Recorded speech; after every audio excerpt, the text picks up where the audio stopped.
Gordon was feeling ill, and when Henry fell ill too, Duck, Thomas, and Percy all had to pull the express. But Duck broke down doing so, and he was sent to the works.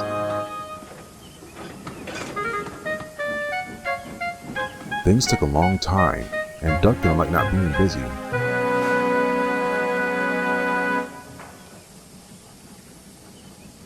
"I can't wait to get back to work," he said eagerly. "Don't worry, Duck," said the workman. "When we are done, you'll feel like a different engine."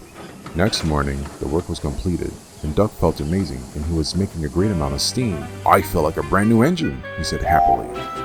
Duck was coasting down the line on his way back. "Don't go flying off the rails now," said his driver.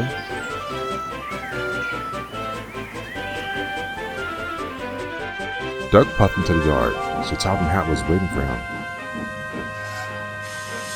"I want Donald and Douglas to continue helping out on your branch line for the rest of the day.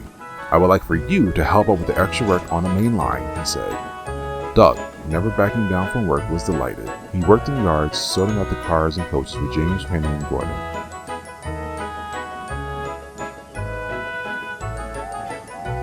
Then, he had a few trains to take himself.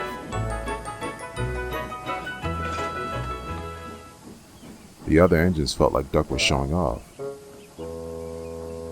"Did you see him pulling longer trains than usual?" asked James. "You think he want all that extra work," said Henry. "You better not get the idea to pull my express," added Gordon. "I won't stand for it." Duck puffed in. "Back on the Great Western, nothing was too much for any of us," he said. "Now, if you excuse me, I got work to do." "What work?" said Henry. "The yard is tidy, everything is in place, and besides, it's getting late."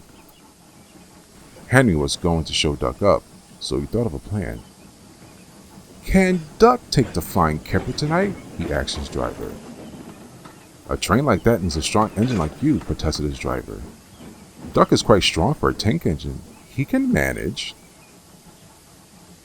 Duck and Henry's crews both agreed.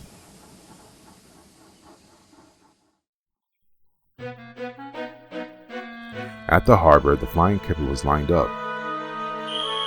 Duck was waiting patiently until the conductor blew his whistle and he set off.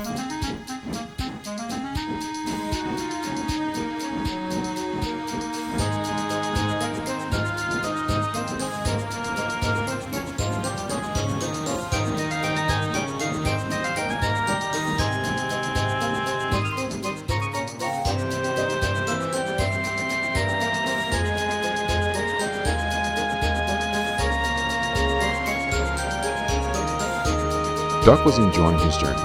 Signals were green, and the solid still air of nighttime summer soothed his axles.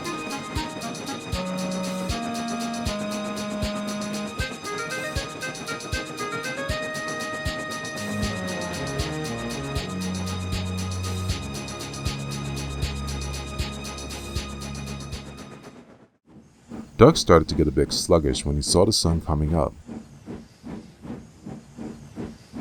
"Good thing I'm finishing up now," he sighed.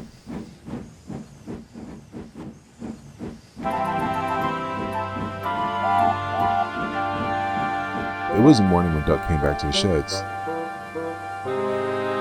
"Look who decided to come home," said Donald. "How was your run last night?" asked Henry. "Amazing," said Duck. "I think I should ask Topham Hatt to change my timetable to add more work." But later, the yard manager was waiting for Duck. "Where's that engine?" he asked. "The light freight train is going to be late." To no one but the station master's surprise, Duck was still at the shed. His driver and fireman couldn't get him to make steam. Duck was asleep.